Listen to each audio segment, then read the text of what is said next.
The Russian Revolution of 1905 was a wave of mass political and social unrest that spread through vast areas of the Russian Empire, some of which was directed at the government. It included worker strikes, peasant unrest, and military mutinies. It led to constitutional reform including the establishment of the State Duma, the multi-party system, and the Russian Constitution of 1906.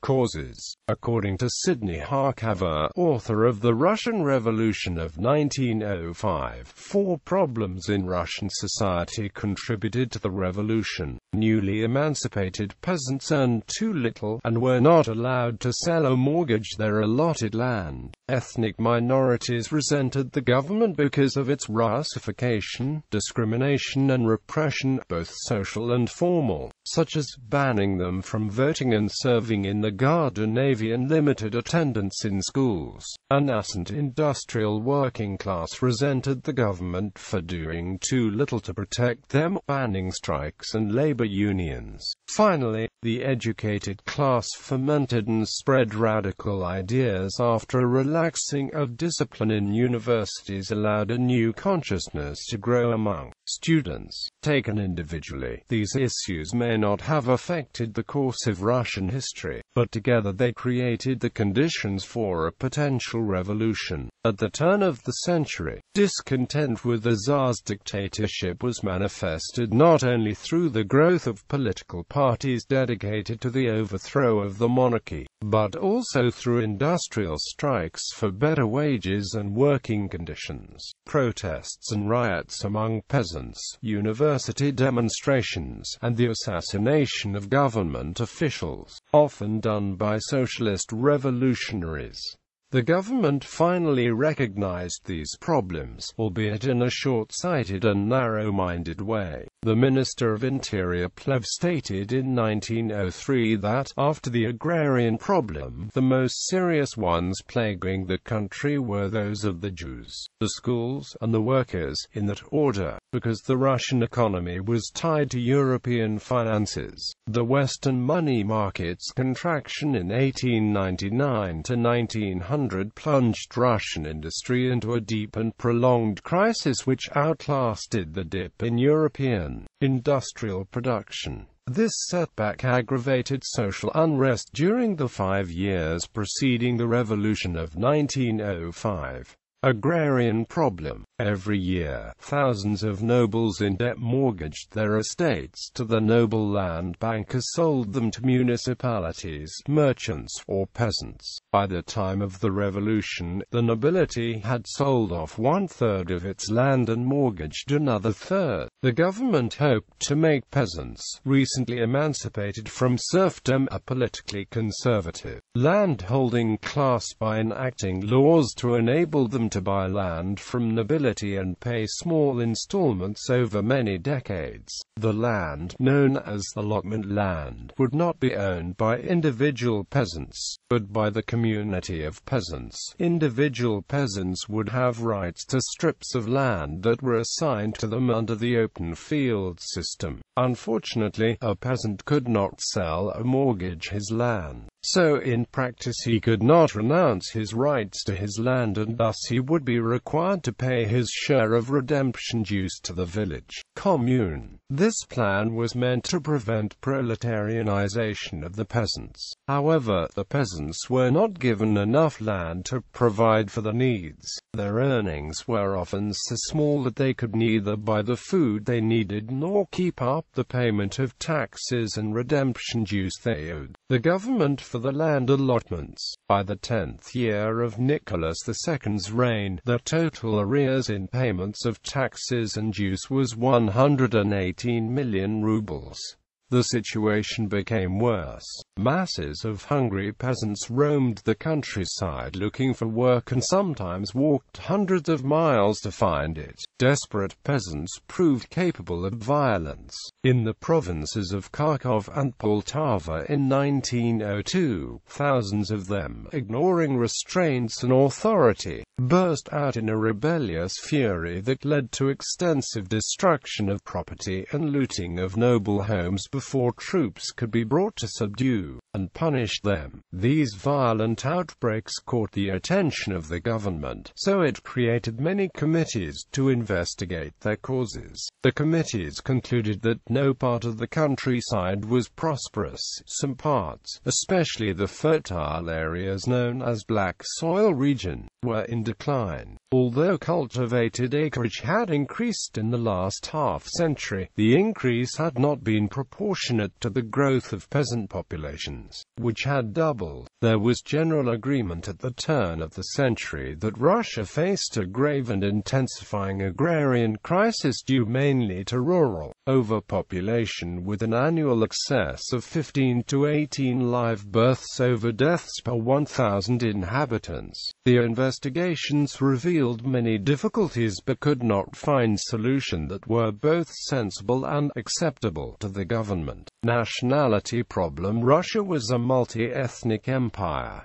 19th-century Russians saw cultures and religions in a clear hierarchy. Non-Russian cultures were tolerated in the empire but were not necessarily respected. European civilization was valued over Asian or African culture, and Christianity was on the whole considered more progressive and true than other religions. For generations, Russian Jews had been considered a special problem. The official view had come to be that they were enemies of Christianity, exploiters of the peasantry, and the fountainhead of the revolutionary movement. Like other minorities in Russia, the Jews lived in miserable and circumscribed lives, forbidden to settle or acquire land outside the cities and towns, legally limited in attendance at secondary school and higher schools, virtually barred from legal professions, denied the right to vote for municipal councillors, and excluded from services in the Navy or the Guards. The government's treatment of Jews, although considered its own issue, was similar to the government's policies in dealing with all national and religious minorities.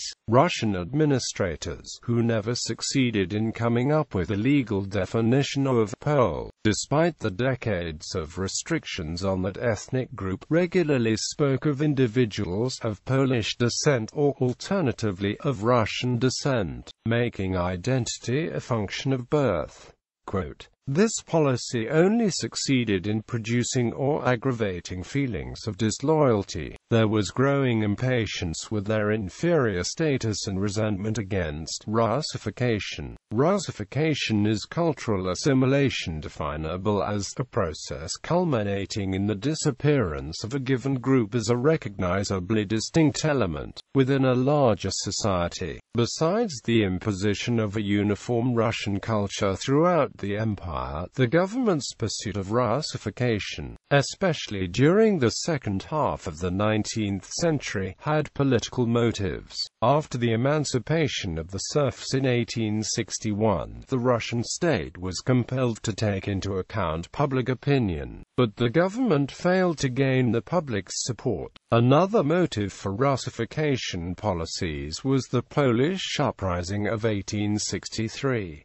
Unlike other minority nationalities, the Poles, in the eyes of the Tsar, were a direct threat to the empire's stability. After the rebellion was crushed, the government implemented policies to reduce Polish cultural influences. In the 1870s, the government began to distrust German elements on the western border. The Russian government felt that the unification of Germany would upset the power balance among the great powers of Europe and that Germany would use its strength against Russia. The government thought that the borders would be defended better if the borderland were more Russian in character. The culmination of cultural heterogeneity created a cumbersome nationality problem that plagued the Russian government in the years before leading to the revolution. Labor problem. The economic situation in Russia before the revolution presented a grim picture. The government had experimented with laissez-faire capitalist policies,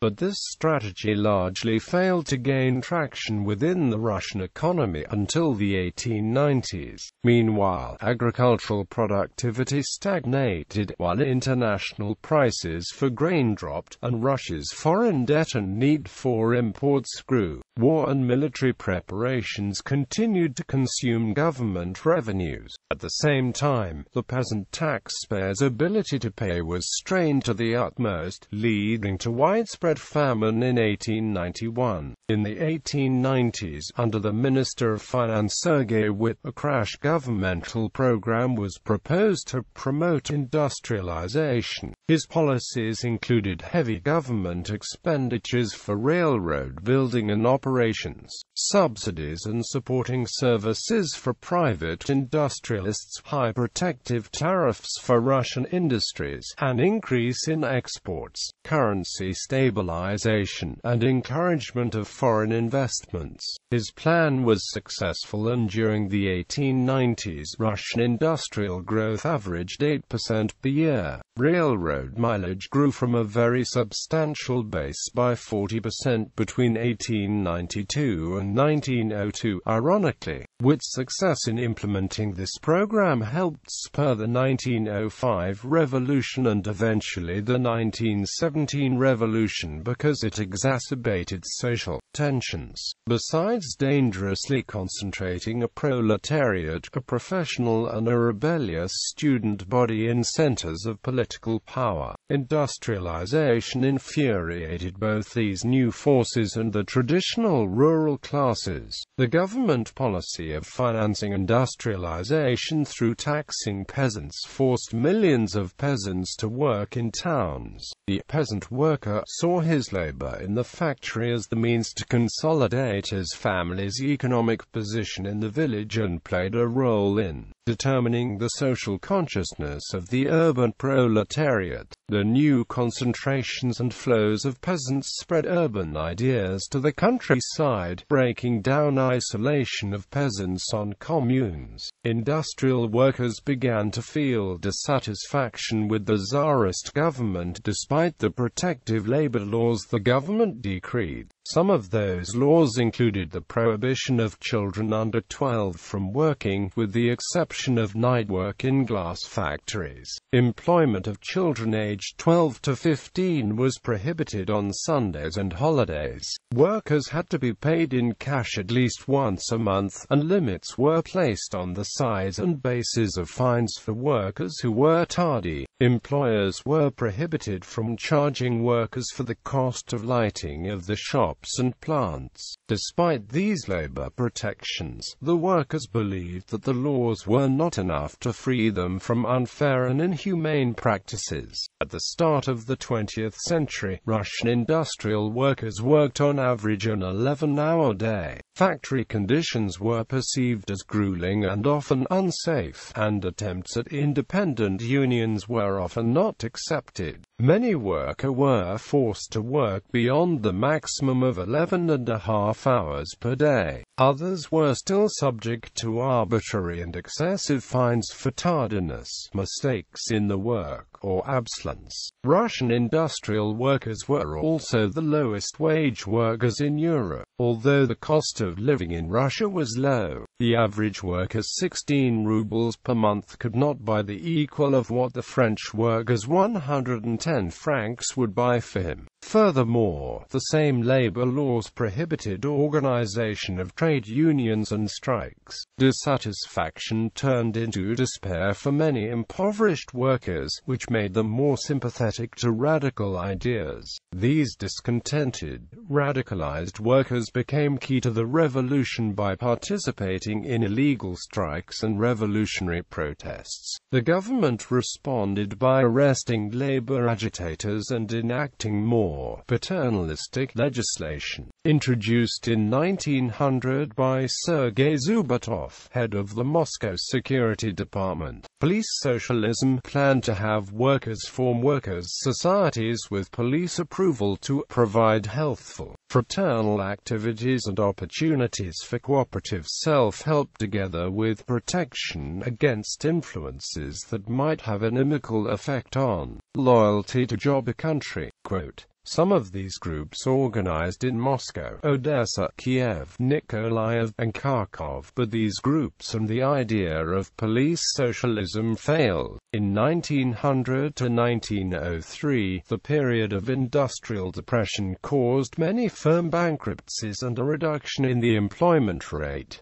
Employees were restive. They would join legal organizations but turned the organizations toward an end that the organization's sponsors did not intend. Workers used legitimate means to organize strikes or to draw support for striking workers outside these groups. A strike that began in 1902 by workers in the railroad shops in Vladikar-Ukaz and Rostov-on-Don created such a response that by the next summer, 225,000 in various industries in southern Russia and Transcaucasia were on strike. These were not the first illegal strikes in the country's history, but their aims, and a political awareness and support among workers and non-workers, made them more troubling to the government than earlier strikes. The government responded by closing all legal organizations by the end of 1903. Educated class as a problem. The Minister of the Interior, Plev, designated schools as a pressing problem for the government, but he did not realize it was only a symptom of anti-government feelings among the educated class. Students of universities, other schools of higher learning, and occasionally of secondary schools and theological seminaries were part of this group. Student radicalism began around the time Tsar Alexander II came to power. Alexander abolished serfdom and enacted fundamental reforms in the legal and administrative structure of the Russian Empire, which were revolutionary for the time. He lifted many restrictions on universities and abolished obligatory uniforms and military discipline. This ushered in a new freedom in the content and reading lists of academic courses. In turn, that created student subcultures, as youth were willing to live in poverty in order to receive an education. As universities expanded, there was a rapid growth of newspapers, journals, and an organization of public lectures and professional societies. The 1860s was a time when the emergence of a new public sphere was created in social life and professional groups. This created the idea of the right to have an independent opinion. The government was alarmed by these communities, and in 1861 tightened restrictions on admission and prohibited student organizations. These restrictions resulted in the first ever student demonstration, held in St. Petersburg, which led to a 2-year closure of the university. The consequent conflict with the state was an important factor in the chronic student protests over subsequent decades. The atmosphere of the early 1860s gave rise to political engagement by students outside universities that became a tenet of student radicalism by the 1870s. Student radicals described the special duty and mission of the student as such to spread the new word of liberty. Students were called upon to extend their freedoms into society, to repay the privilege of learning by serving the people, and to become, in Nikolai Ogorev's phrase, apostles of knowledge. During the next 2 decades, universities produced a significant share of Russia's revolutionaries. Prosecution records from the 1860s and 1870s show that more than half of all political offenses were committed by students despite being a minute proportion of the population. The tactics of the left-wing students proved to be remarkably effective, far beyond anyone's dreams. Sensing that neither the university administrations nor the government any longer possessed the will or authority to enforce regulations, radicals simply went ahead with the plans to turn the schools into centers of political activity for students and non-students alike. They took up problems that were unrelated to their proper employment government, and displayed defiance and radicalism by boycotting examinations, rioting, arranging marches in sympathy with strikers and political prisoners, circulating petitions, and writing anti-government propaganda. This disturbed the government, but it believed the cause was lack of training in patriotism and religion. Therefore, the curriculum was toughened up to emphasize classical language and mathematics in secondary schools, but defiance continued. Expulsion, exile, and forced military service also did not stop students. In fact, when the official decision to overhaul the whole educational system was finally made in 1904, and to that end Vladimir Glaziev, head of General Staff Academy, was selected as Minister of Education, the students had grown bolder and more resistant than ever. Rise of the opposition. The events of 1905 were preceded by progressive and academic agitation for more political democracy and limits to Tsarist rule in Russia, plus an increase in strikes by workers against employers for radical economic demands and union recognition, especially in southern Russia. Many socialists view this as a period when the rising revolutionary movement was met with rising reactionary movements. As Rosa Luxemburg stated in The Mass Strike, when collective strike activity was met with what is perceived as repression from an autocratic state, economic and political demands grew into and reinforced each other. Russian progressives formed the Union of Zemstovo Constitutionalists in 1903 and the Union of Liberation in 1904, which called for a constitutional monarchy. Russian socialists formed two major groups: the Socialist Revolutionary Party, following the Russian populist tradition, and the Marxist Russian Social Democratic Labour Party. In the autumn of 1904, liberals started a series of banquets celebrating the 40th anniversary of the Liberal Court statutes and calling for political reforms and a constitution. On the 13th of December 1904, the Moscow City Duma passed a resolution demanding establishment of an elected national legislature, full freedom of the press, and freedom of religion. Similar resolutions and appeals from other City Duma and Zemstovo councils followed. Tsar Nicholas II made a move to fulfill many of these demands, appointing liberal Pyotr Dmitrievich Svitopolk-Mirsky Minister of the Interior after the assassination of Vyacheslav von Plehve. On the 25th of December 1904, the Tsar issued a manifesto promising the broadening of the Zemstovo and local municipal councils' authority, insurance for industrial workers, the emancipation of Naurotsy, and the abolition of censorship. However, the crucial demand of representative national legislature was missing in the manifesto. In 1902, worker strikes in the Caucasus broke out in March, and strikes on the railway originating from pay disputes took on other issues, and drew in other industries, culminating in a general strike at Rostov-on-Don in November. Daily meetings of 15,000 to 20,000 had openly revolutionary appeals for the first time, before a massacre defeated the strikes. But reaction to the massacres brought political demands to purely economic ones. In 1903, the whole of South Russia in May, June and July was aflame, including Baku, where separate wage struggles culminated in a citywide general strike, and Tiflis, where commercial workers gained a reduction in the working day and were joined by factory workers. In 1904, massive strike waves broke out in Odessa in the spring, Kiev in July, and Baku in December. This all set the stage for the strikes in St. Petersburg in December 1904 to January 1905, seen as the first step in the 1905 revolution.